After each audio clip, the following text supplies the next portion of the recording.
Hey y'all, I'm Terry P, and today is Monday, August 17th, and today's topic is workouts. I had planned to film a workout, but the day got away from me. I started working on some herb blends. I was doing some studying for my class coming up, and it just didn't happen. So I'm out here walking. But actually, that brings me to the subject. What are we perimenopausal women doing? Whoa, doing for workouts? If you are a woman who has already established your plan, like if you're active already, you're doing what you do, what you've always done.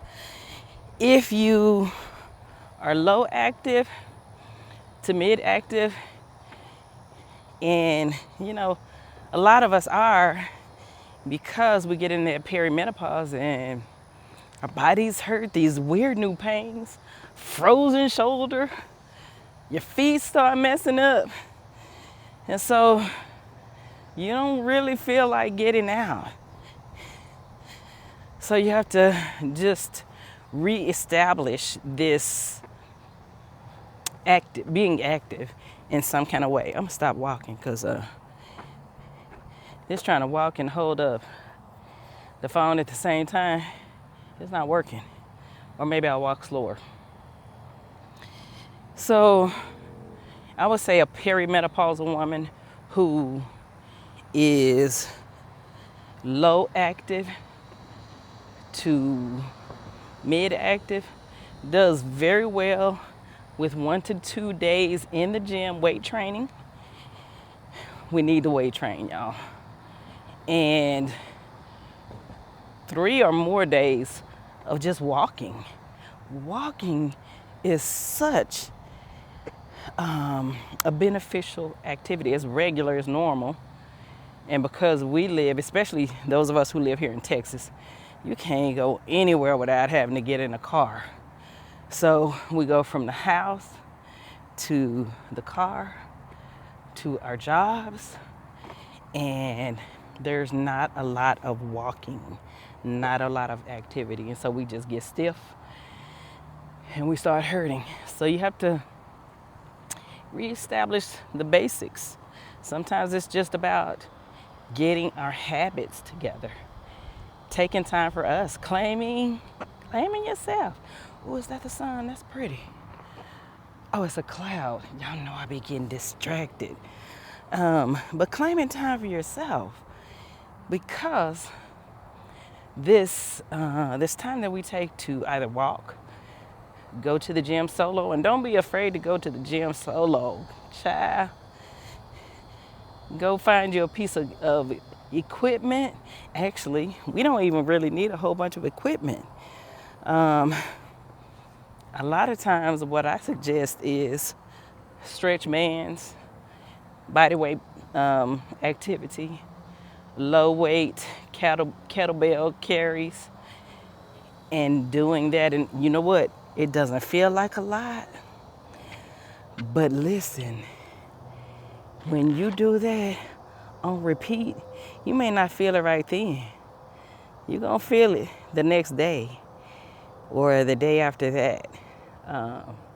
So doing kettlebell, I call them farmer's carries.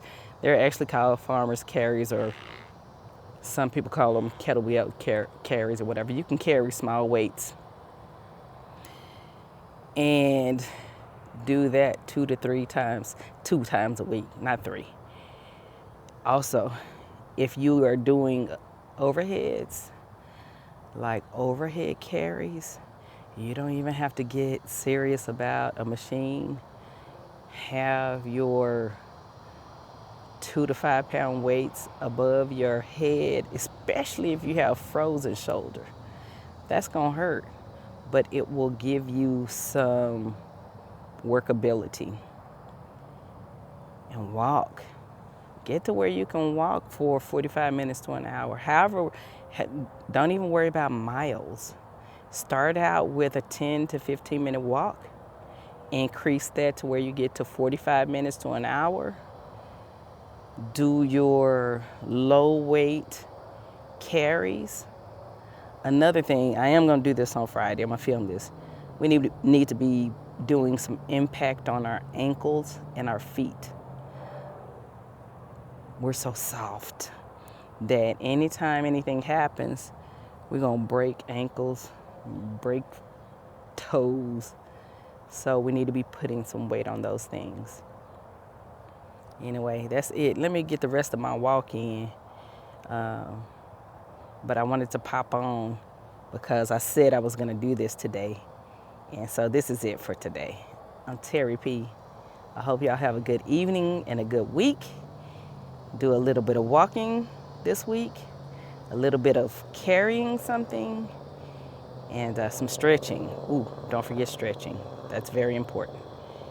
I'll see y'all on Friday. I'll try to film some of the things that I'm talking about. Be at peace. Have a good evening, and talk to you soon. Bye, y'all. Bye.